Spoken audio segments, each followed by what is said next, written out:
Et bonjour à tous, c'est Sing, j'espère que vous allez bien. On se retrouve aujourd'hui pour vous présenter un nouveau produit de la marque Deltaco Gaming.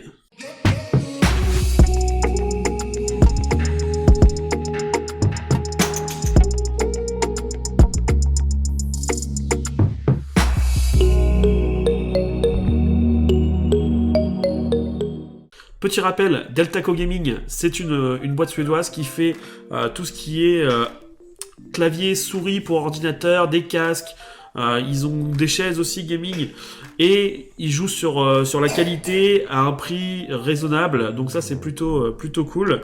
Donc voilà, le clavier, je l'ai déjà déballé, mais voici la boîte. Je peux vous faire voir un petit peu le packaging, comment il était installé à l'intérieur. Donc à l'intérieur c'était comme ça.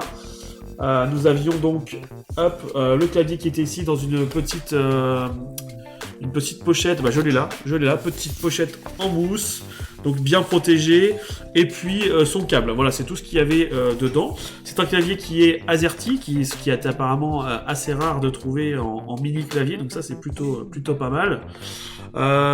Totalement français, hein, donc AZERTY, donc ça c'est bien, sauf malheureusement l'application n'est pas en français. Écoutez, après est-ce que personnellement pour l'utilité que j'ai pas vraiment besoin d'utiliser l'application. On peut changer les couleurs, etc. Mais bon voilà, c'est pas ouf. Donc derrière, il y a un système de macro et tout ça. Donc le clavier en lui-même, le voilà. Il est beau, hein. Il est beau et puis il est lourd surtout. Il est très lourd. Donc c'est là qu'on sent quand même qu'il y a quand même de la qualité dans ce petit matériel, puisqu'il est bien lourd. Et je dirais même qu'il est plus lourd que mon gros clavier de bureau. Je mettrai pas de clavier mécanique à mon bureau, tout simplement parce que je trouve que ça fait beaucoup de bruit quand on tape sur les touches. Alors je crois qu'il existe un système justement pour mettre entre la touche et puis le clavier pour réduire un peu l'intensité sonore, parce que ouais, si je vais faire le test après, donc on verra bien. Ensuite, pourquoi ce petit clavier il est bien pratique? Tout simplement parce que déjà si vous partez en voyage, vous avez besoin d'un clavier ou quoi que ce soit, plus simple, bon là il est plus petit, à emmener c'est plus facile.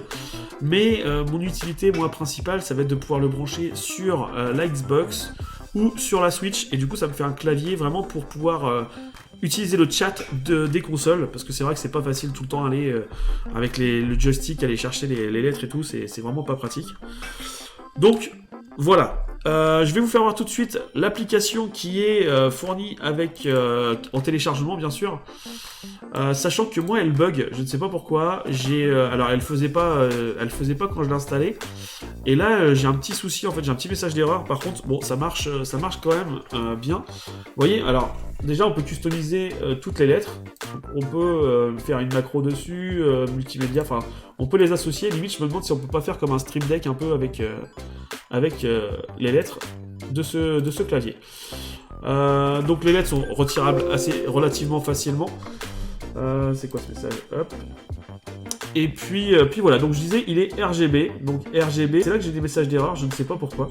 Je peux par exemple, voilà, j'ai un message d'erreur, bon la couleur se change quand même, mais le message me dit qu'il a du mal à mettre à jour la couleur. Vous voyez, je peux mettre par exemple, du jaune clair par exemple.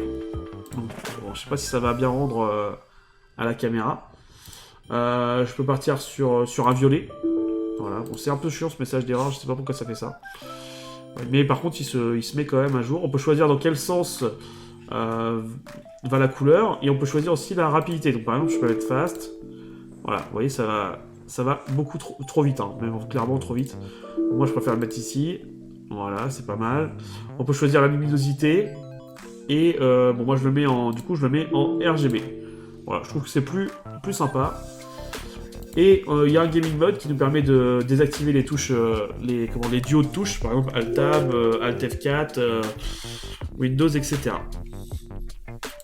Ensuite, on peut prendre des macros, créer des macros avec des ensembles de touches ou une touche en particulier. Donc ça, c'est pas mal. Après, j'en vois pas spécialement l'utilité, moi, pour mon utilisation. Donc bon, voilà.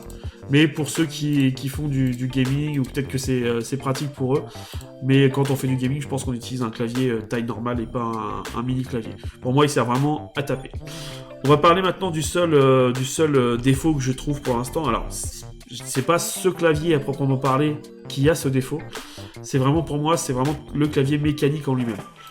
Ouais, si par exemple je devais m'en servir pour du traitement de texte, je pense que je ne le supporterais plus. C'est une machine à écrire, quoi. Après, je tape peut-être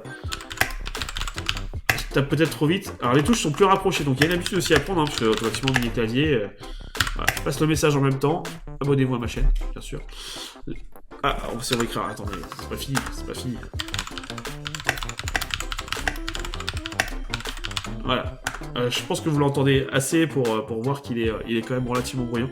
Dites-moi en commentaire si vous savez s'il existe des petites parties qu'on peut mettre sous la touche, parce que en fait les touches sur un clavier mécanique, les touches s'enlèvent quand même très facilement. Donc je me demande s'il n'y a pas un système justement pour éviter que ça fasse du bruit. Je pense que ça doit exister. Bon, pour l'utilité que j'en ai, franchement, ça me convient. Je vous dis, hein, je l'utilise vraiment pour le chat des consoles. Mais voilà, c'est plutôt sympa d'avoir ça. Ça prend pas de place sur le bureau et ça permet de, comment dire, de pas devoir rebrancher un clavier à chaque fois à la console, l'installer sur le bureau comme je le faisais pendant un moment. Voilà, bah écoutez, j'espère que cette petite vidéo vous a plu, c'était court, en même temps il n'y a pas énormément de trucs à dire sur un clavier, un clavier reste un clavier. Vous allez peut-être pouvoir, si vous rentrez plus dans le côté technique du clavier, oui, vous allez me dire qu'il y a plein de trucs à dire, mais j'en suis pas là. N'hésitez pas surtout à laisser un petit pouce bleu, les vidéos reprennent petit à petit sur la chaîne. Vidéo défi cuisine qui va arriver là dans quelques temps, qui va être plutôt sympa parce que je vais vous faire participer. Je fais, voilà, pour vous expliquer vite fait, je vais faire des défis cuisine avec le fou. Donc le premier c'est le burger original. Alors quand je dis original c'est qu'on doit, voilà, on doit inventer, trouver un burger, créer un burger original. Et les amis gamers vont voter de leur côté et vous voterez après la vidéo pendant un mois jusqu'au prochain défi justement pour voir lequel vous préférez. Donc n'hésitez pas à vous abonner, laissez un petit pouce bleu et moi je vous dis à bientôt, ciao ciao.